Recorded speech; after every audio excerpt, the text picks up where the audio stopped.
Paz y bien a los hombres que aman al Señor.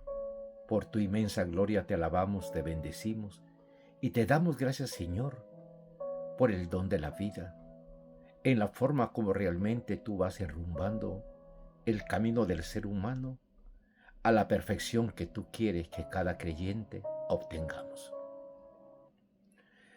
Hoy, como siempre, le pido al Espíritu Santo que me guíe en las meditaciones, especialmente en este camino hacia Pentecostés.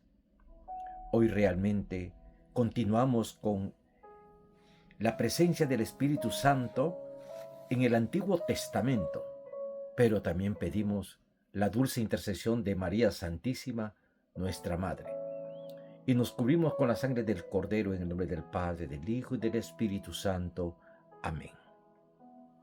Queridos hermanos, en la primera parte terminamos nada menos esta reflexión en la forma como Sansón, cuando entra en arrepentimiento, Dios Padre Todopoderoso le devuelve la fuerza increíble y de esa manera sepulta en ese esfuerzo derrubando las columnas de ese lugar donde se daba escándalo, se daba alucinación, podríamos decir, a los falsos dioses, ese culto que para Dios era una aberración. Le da la fuerza, destruye ese lugar y él muere, santificando y glorificando el santo nombre del Señor. Hoy entramos a la historia también de otro hombre, Saúl. Saúl inicia su presentación en la Biblia como alguien insignificante. Acuérdense que Saúl andaba buscando burras.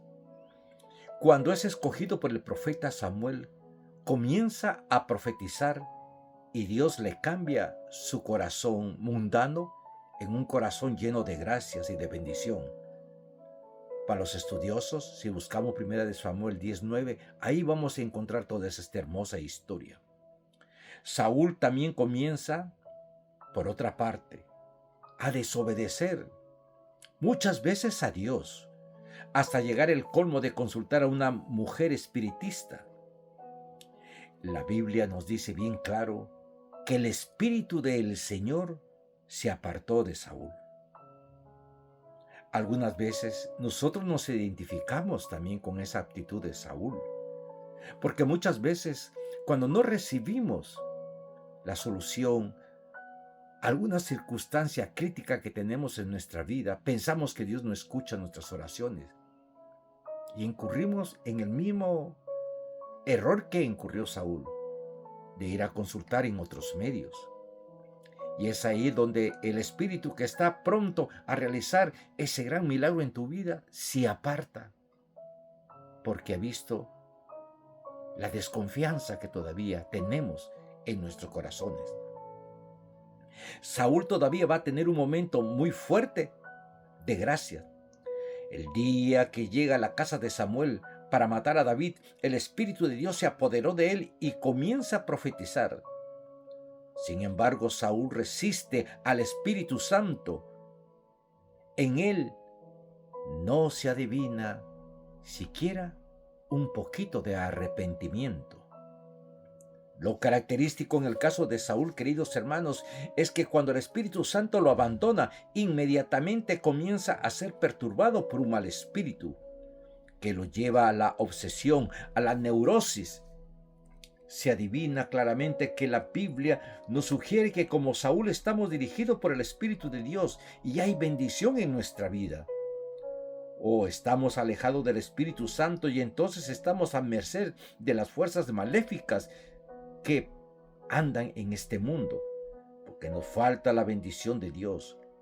Este es el dilema que existe actualmente en esta humanidad. El Señor le ordenó, lógicamente, al profeta Samuel que consagrara como rey a David. El profeta derramó un frasco de aceite sobre el jovencito David. Y en 1 Samuel 16:13 nos dice, a partir de aquel momento el Espíritu del Señor se apoderó de David. La ceremonia que realizó Samuel con David fue la misma que había empleado para consagrar a Saúl. En Saúl hubo manifestación visible de tipo carismático. En David no se dieron esas manifestaciones en esa ceremonia. El Espíritu Santo no dispone de un único patrón para llegar a las personas. Es por esto fuera de lugar pretender que en todos se da la misma manifestación carismática para poder afirmar que ahí se ha hecho al Espíritu Santo. Estamos en un error. En el Salmo 51 se reflejan las experiencias de David con respecto al Espíritu Santo. En su plegaria de arrepentimiento, David expresó: no me quites tu Santo Espíritu. Salmo 51:11. David conocía lo que era pagar el fuego del Espíritu Santo por medio del pecado. Por eso suplica que eso no volverá a suceder en su vida. También David le rogaba a Dios: renueva en mí un espíritu firme. Su ruego consistía en pedirle a Dios que le devolviera esa experiencia grande del Espíritu Santo que había perdido por el simple pecado. Algo parecido expresa David en el Salmo 139, donde dice: ¿a dónde iré lejos de tu espíritu? Por eso pide que tu buen espíritu me guíe por un terreno llano. La súplica de David expone su temor de ir por los caminos tortuosos del pecado por los que ya había pasado.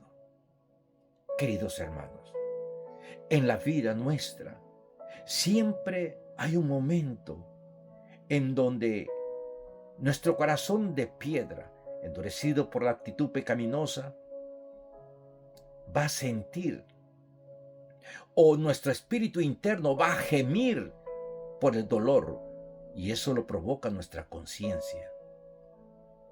Si hemos pecado, hay que arrepentirnos de corazón. Dios realmente nos brinda muchas oportunidades en esta vida terrenal de hoy que estamos viviendo. Si por alguna razón has tenido el pecado de David de la infidelidad, es tiempo de dejar ese camino y volver a la rectitud, es decir, a la consagración de tu matrimonio o a la consagración de tu acción pastoral. Porque el maligno busca a los que están consagrados al Señor para hacerlos caer, para mofarse de ellos, como para decirle: ¿a dónde está tu Dios que no te protege? Por eso que constantemente San Ambrosio nos decía que hay que orar constantemente. Como San Agustín, cuando se da cuenta que la pasión no era la situación, el camino para llegar a la verdad de Dios. Y se arrepiente también de sus locuras. Y hay una expresión muy hermosa que dice: tarde te conocí, Señor. Pero nunca es tarde, porque cuando llegue esa experiencia del Espíritu Santo en nuestra vida, realmente comienza a suscitar algo increíble. Se rompen cadenas, las fuerzas del mal huye de nuestra vida, porque cuando entra la luz del Espíritu Santo, viene a aclarecer el panorama de tanta negatividad que hay en nuestra vida, y entra ese sentido de la paz. Lo mismo cuando le dijo Jesús a sus discípulos: mi paz os dejo, mi paz os doy. No es la paz que da el mundo, es la paz de la santificación por parte del dulce huésped del alma, del Paráclito, que viene como consejero, como tutor, y nos indica el error de nuestra vida. Y es cuando nuestra conciencia nos conmueve y nos lleva al arrepentimiento. Dios quiere que nos arrepintamos en este camino hacia Pentecostés, para realmente convertirnos en luces para otros hermanos que andan en oscuridad. Los profetas también.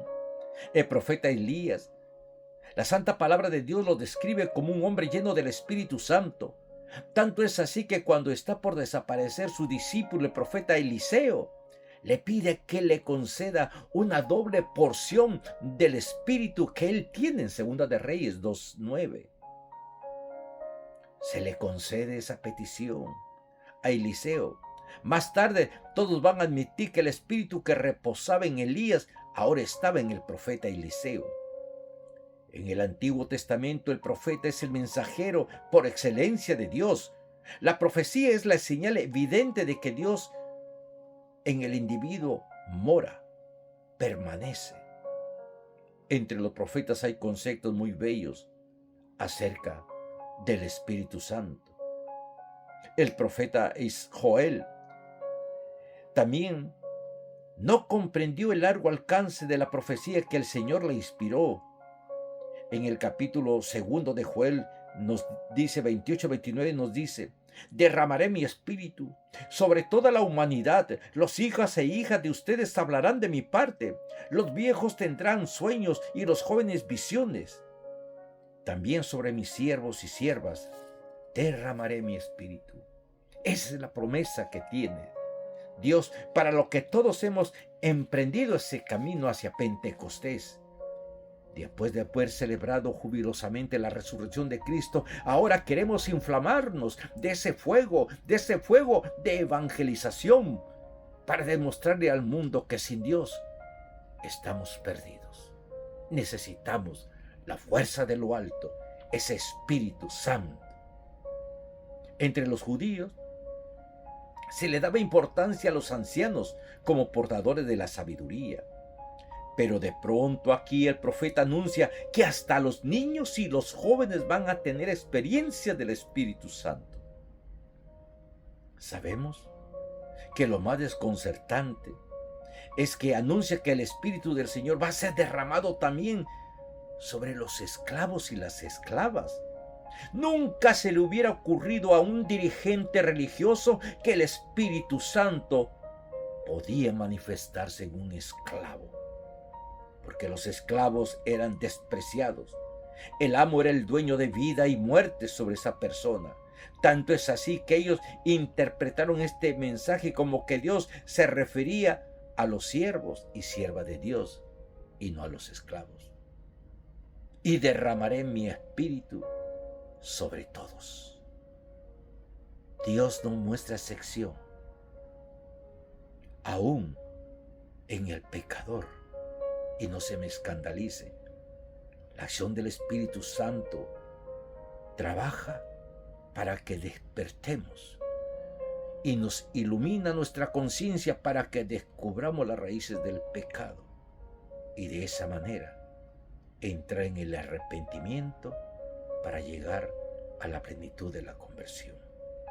En el profeta Isaías se debe que en nuestra iglesia se hable de los 7 dones del Espíritu Santo.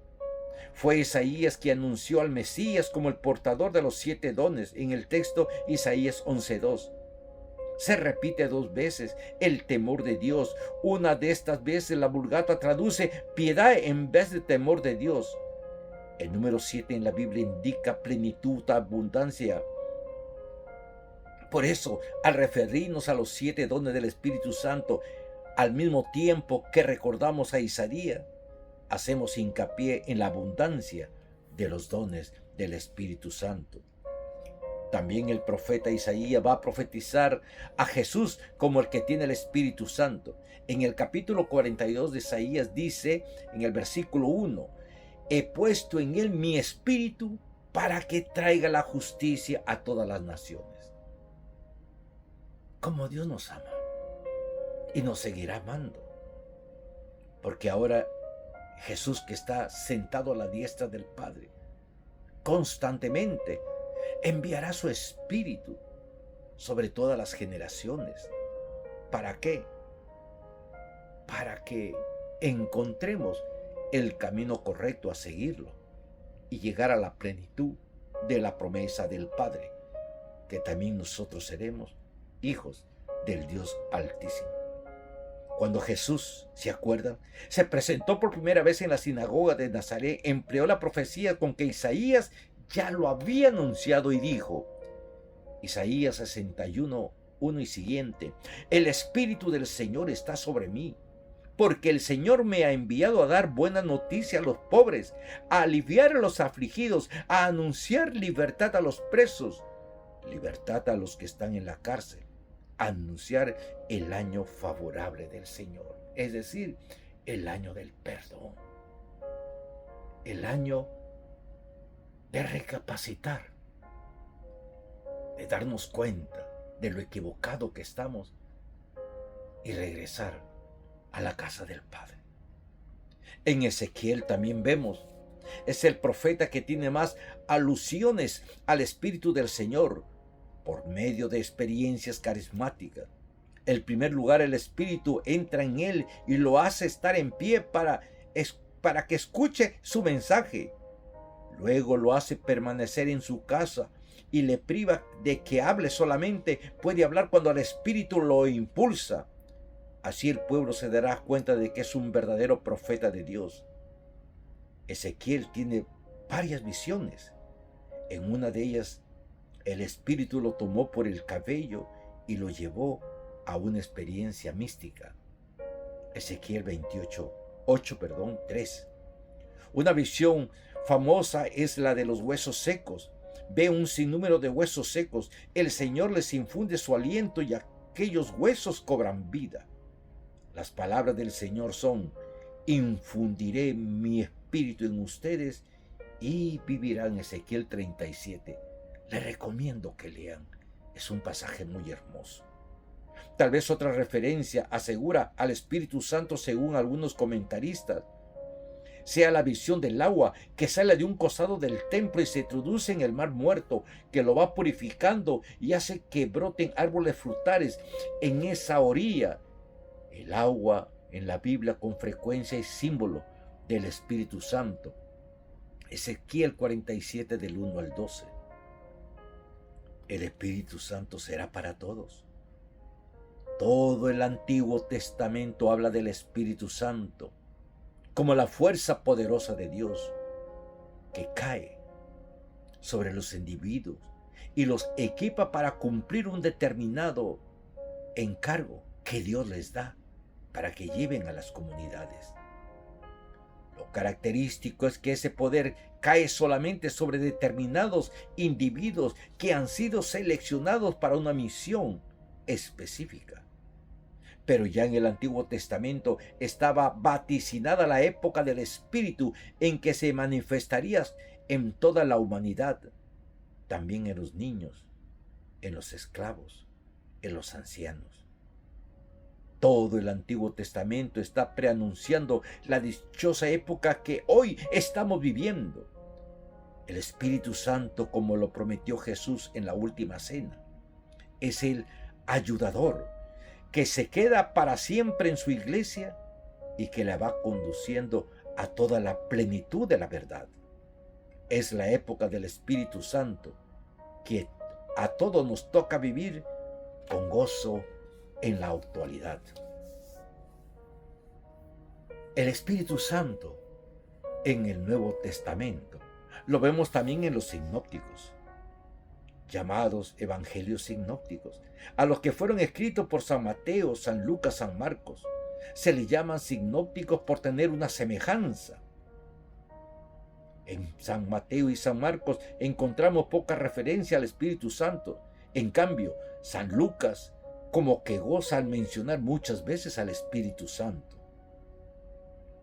En los evangelios sinópticos, de manera especial, se realiza la acción del Espíritu Santo en Jesús y en algunas personas que lo rodean. Hay muy poca doctrina de que Jesús acerca del Espíritu Santo. La enseñanza amplia acerca del Espíritu Santo se reposa en el Evangelio de San Juan y en las cartas de San Pablo. La concepción de Jesús. Vemos, tanto San Mateo como San Lucas, con toda claridad, exponen que la concepción de Jesús fue de manera virginal por obra del Espíritu Santo. Un ángel se aparece a María y le comunica de parte de Dios que tendrá un hijo. Ella pide explicación, ya que no ha estado conviviendo con ningún varón. El ángel le aclara: el Espíritu Santo vendrá sobre ti y la virtud del Altísimo te cubrirá con su sombra. El santo que nacerá de ti será llamado Hijo de Dios. San Lucas 1:35. María no llegó a comprender todo este sentido de lo que el ángel trataba de exponerle, pero ella amaba de todo corazón a Dios. Y por eso mismo no insistió en pedir más explicaciones, simplemente dijo lo que Dios quiere que digamos cada uno de nosotros. Hágase, hágase tu voluntad, hágase el itinerario que tú quieres realizar en mi vida diaria. Ilumina mi sendero para no equivocarme, Jesús. Y si me equivocara, dame el sentido del arrepentimiento para jamás extinguir esa fuerza de amor que viene del Espíritu Santo. Como dice San Pablo, no apagar el fuego de Dios. Cuando María pronunció su hágase, el Espíritu Santo invadió todo su ser. Se convirtió en una persona llena del Espíritu Santo. Es el Pentecostés adelantado de la Virgen María. Desde el momento que María dijo sí, Jesús comenzó a ser gestado en su seno hasta que pudo entregarlo al mundo. María tuvo que decir hágase antes de que el Espíritu invadiera su vida y Jesús naciera de ella. La misión del Espíritu Santo es glorificar a Jesús.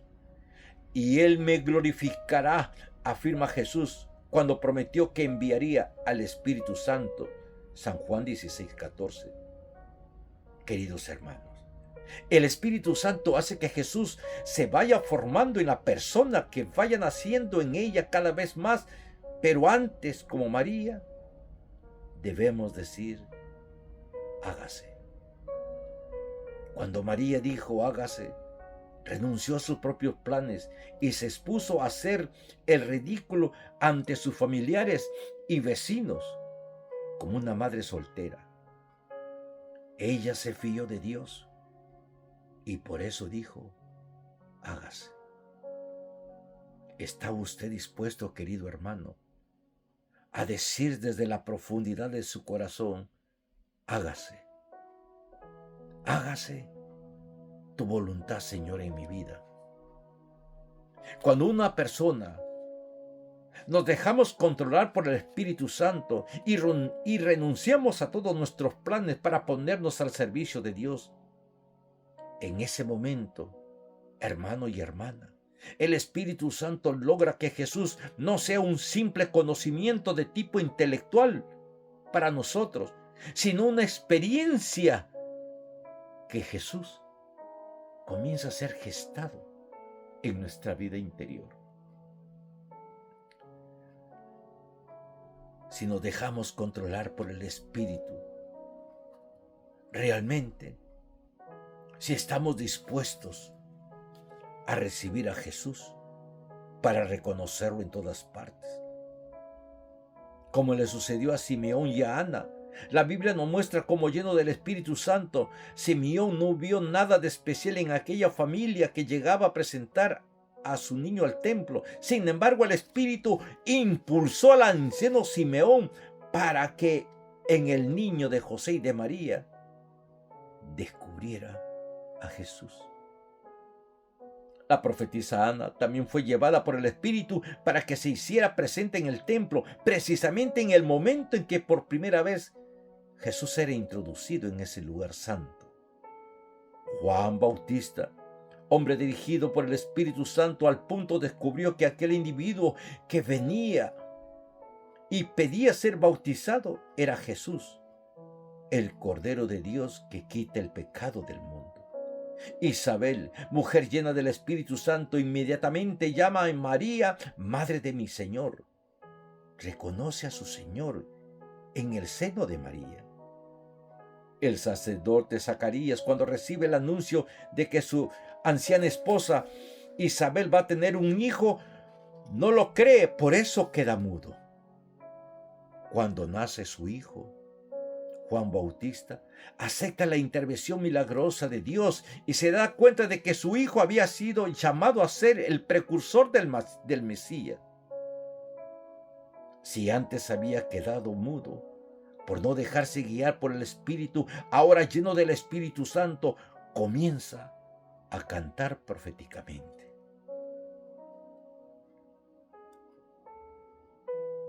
Querido hermano, toda persona que se pone a la disposición de Dios, por medio del Espíritu Santo, se convierte en instrumento de bendición.